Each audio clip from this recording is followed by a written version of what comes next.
भाजपा के कार्यकारी प्रदेश अध्यक्ष डॉक्टर रविंद्र राय ने सोमवार की दोपहर 2 बजे गांडे के कोयलीडीह में प्रेस वार्ता की। इस दौरान इन्होंने हेमंत सरकार पर जोरदार हमला बोला। बताया गया कि डॉक्टर राय ने गांडे के कोयलीडीह, चरघरा, बुद्धूडीह, बेलाटांड, अहिल्यापुर सहित अन्य इलाकों में जनसंपर्क कर गांडे विधानसभा के भाजपा प्रत्याशी मुनिया देवी के पक्ष में वोट की अपील की। जनसंपर्क के दौरान डॉक्टर राय ने गांडे के कोयलीडीह गांव में स्थानीय लोगों से जनसंवाद किया। इसके पश्चात प्रेस कॉन्फ्रेंस कर अपनी बातों को रखा।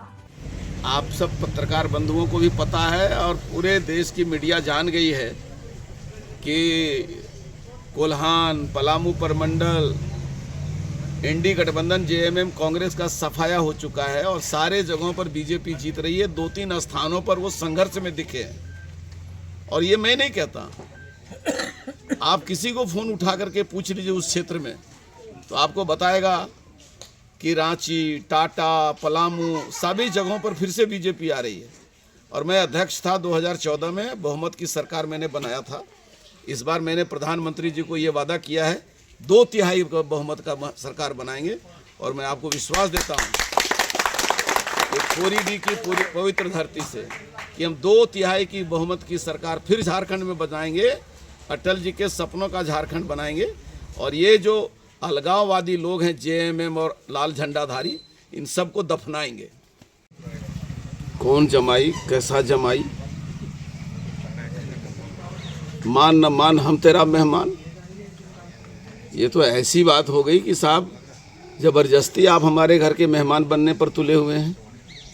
हमारी घर की बेटी खड़ी है, हम अपनी बेटी छोड़ करके उड़ उड़ के आए और उड़ उड़ के जाए, उसी को बेटी मान करके चलें।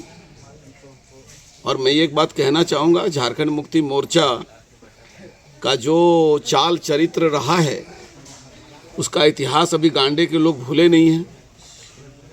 किसी ज़माने में, आज से कुछ साल वर्ष पहले, ये झारखंड मुक्ति मोर्चा दहशत की राजनीति करते थे। इसी क्षेत्र में हत्या की राजनीति हुई, इस क्षेत्र में यहाँ की धरती को लाल करने का काम किया इन लोगों ने। और झारखंड मुक्ति मोर्चा के सह पर पूरा आदिवासी समाज गांडे का और पूरा मुस्लिम समाज जो है वो उसके उस सौदा का शिकार हो जाएगा। मैं समझता हूँ ये बहुत दुर्भाग्यपूर्ण परिस्थिति गांडे में आई है। भारतीय जनता पार्टी 2/3 बहुमत से सरकार बनाने जा रही है। हम चाहते हैं कि उस सरकार में गांडे की भी भागीदारी हो। और अब तो पति पत्नी का पार्टी बन गया झारखंड मुक्ति मोर्चा। सुबीर सोरेन का जेएमएम मर गया, जैसे गांधी का कांग्रेस मर गया, जैसे गांधी और सरदार पटेल का कांग्रेस खत्म हो गया। आज जो कांग्रेस में लोग हैं वो सब उचक्के लोग हैं और अब तो पूरे देश में ही समाप्त हुआ। गिरिडीह जिले में तो उसका नामो निशान नहीं है। कहीं कांग्रेसी लोग ये नहीं कह सकते कि पंजा छाप पर वोट दो।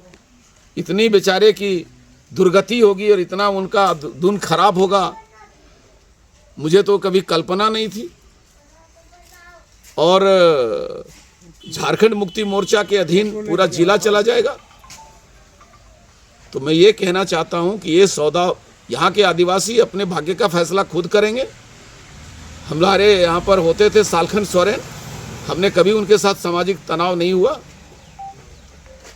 लेकिन 2 लोग अपने राजनीतिक स्वार्थ के लिए, हेमंत सोरेन और सरफराज जी ने यदि अपने राजनीतिक स्वार्थ, अब सरफराज जी की राजनीति खत्म होने वाली थी,